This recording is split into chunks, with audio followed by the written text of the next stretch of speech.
let's take it back to some Lego toy news. Honestly, we can like go through these pretty quickly. I just kind of wanted to get your hot take on some of these. The city sets, the new city sets for 2019. There were tons of 2019 sets that have been released, but the city ones in particular, these are sets that I'm just like, yeah, it's city, whatever. Let's move on. But this year, they're trying to do something a little different to get people excited about these city sets. They got parachuters, one, and then they got lights and sound, number two. They're coming out like with a 1-2 punch of like, it's city like you've never seen before. How do you feel about, I'll try to explain the parachuters. If you've ever gone to any kind of state fair, any kind of boardwalk, and you won one of those little parachuter guys, Lego's doing the same thing. They're like, people love parachuters. They love chucking those guys out their windows and just watching them gracefully and slowly fall to the ground. That's what they're doing here. It's just with a minifigure. You like that? No. Why don't you like that? Not a fan of that. I thought you would really, really, really like that. It's like, I thought you'd be more excited than I am for it. It's okay, I guess. Whoa.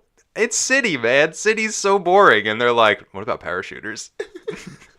It's just, I mean, I guess I'm always looking for the whole, does it fit into the system kind of thing. And when, I know you already have capes and stuff like that, but when you add more fabric and material that is not Lego, I'm not a fan of that.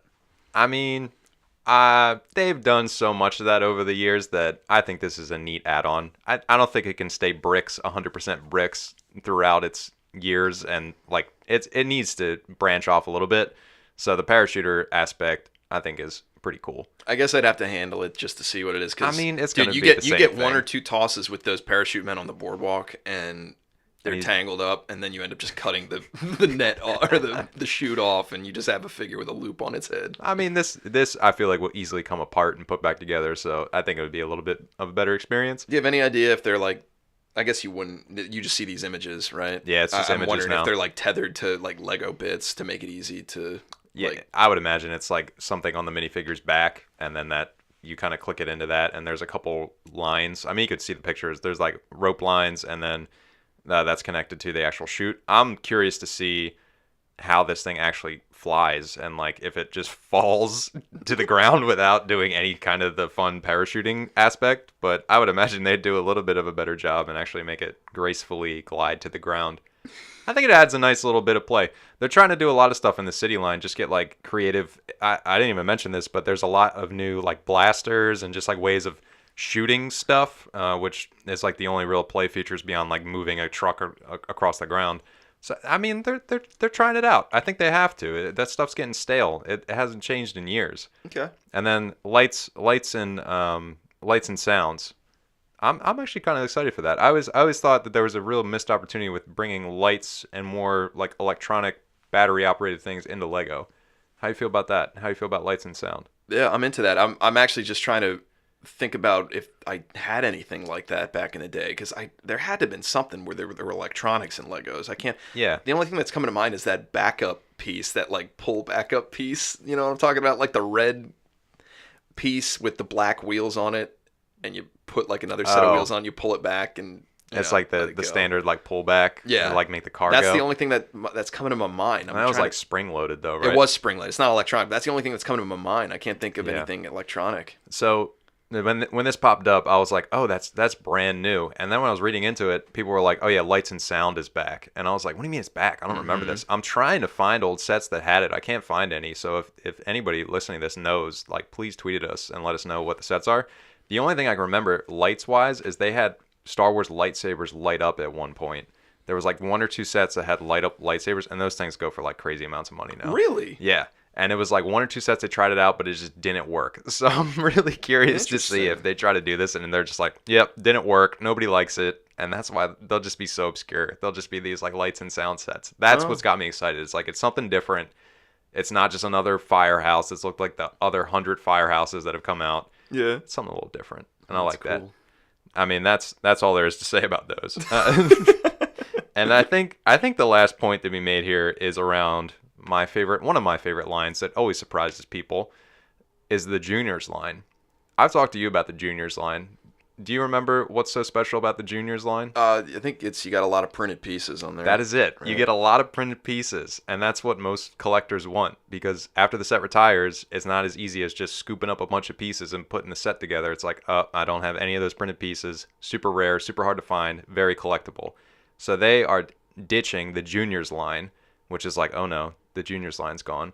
But they're changing it to 4 and up. That's what they've gone Cool. with. Just on the box, you got a big old 4+ on it, and that's what the new branding is for juniors, which I think is brilliant, because when you look at the juniors line, a lot of people do this. They're like, I'm not going to buy that. That's for kids. That's for kids, I don't yep. want that. But 4 and up, it's like, I'm 4 and up. I'm technically 4 and up. I can buy that all day, you know?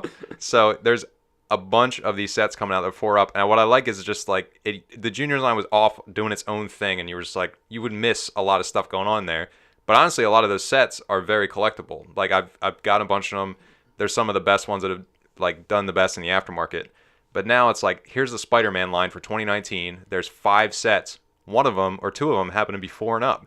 So 2 of them happen to have printed pieces that are not stickered, and they look about the same. They're not as good, but I love that. I love that they're doing that, and they're just giving you the option of, here you go. It's not going to be as complex of a build, but it's going to be printed pieces, and you're going to love it. How do you feel about that? Yeah, it's cool. It's kind of just making me think, like, do I go to Target now and buy all the junior sets that have, not necessarily the pieces you're looking for, but just because the box is juniors? You could look at it that way. I don't think there's a lot of nostalgia for the juniors brand. Like, people are just gonna be like, oh yeah, then it became 4 and up. Like, whatever, it's the same thing. Only the Jurassic World sets I would say for you to look into if you were interested. But what they are doing is, in the 4 and up line, they're bringing out Star Wars sets. And this is the first time juniors or not juniors 4 and up, Star Wars has been, like, they've brought back printed pieces to Star Wars in like a real way. Yeah. So I am 100% picking up. There's 3 sets that have been announced. It's a TIE Fighter, an X-Wing, and an A-Wing. And I'm 100% picking all 3 of them up. Maybe in lots of copious amounts, but definitely for my kids to play with eventually.